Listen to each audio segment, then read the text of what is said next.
Governor DeSantis suspends Orlando State Attorney Monique Worrell for dereliction of duty, says the governor. Quote, the practices and policies of her office have allowed murderers, other violent offenders, and dangerous drug traffickers to receive extremely reduced sentences and escape the full consequences of their criminal conduct. In some cases, these offenders have evaded incarceration altogether.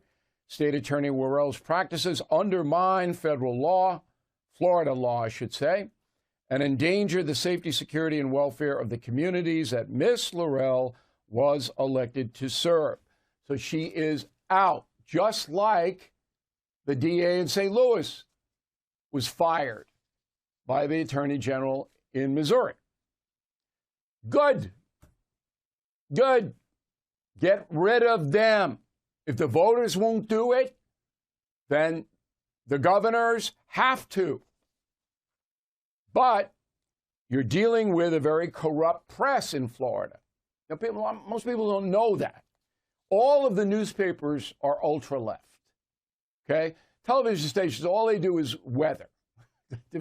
Local TV in Florida, you're not going to get much.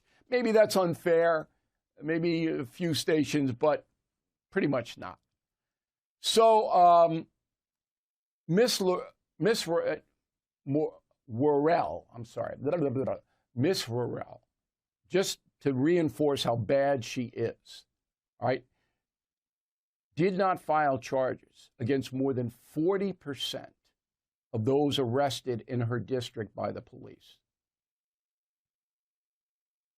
That's anarchy.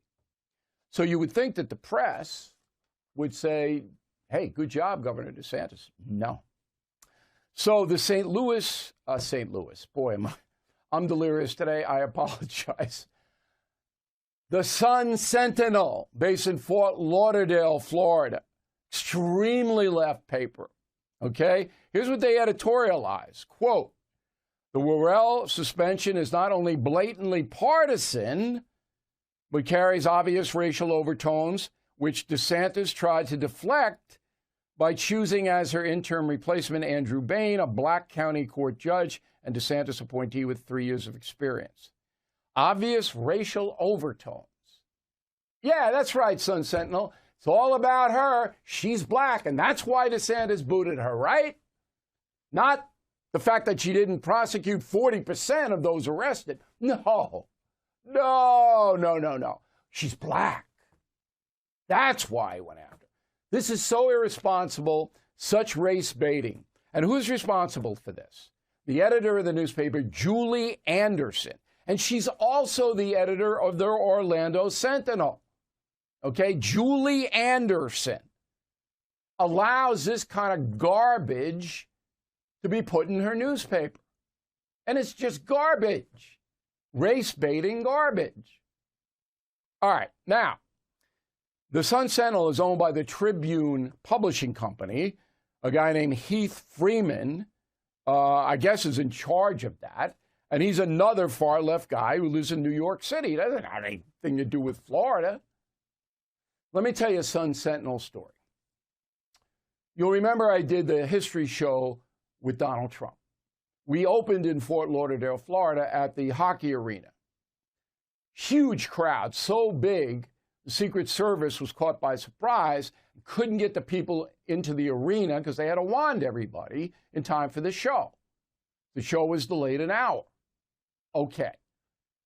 The Sun Sentinel photographer snuck into the arena somehow and shot empty seats because nobody was in the arena. They were all outside online getting wanded. The Sun Sentinel put the picture on the front page saying nobody showed up to the Trump show as a big bomb. That's the Sun Sentinel. That's what you got in Southern Florida down there. Again, Julie Anderson, you want to email her or whatever, you feel free to do that. Awful.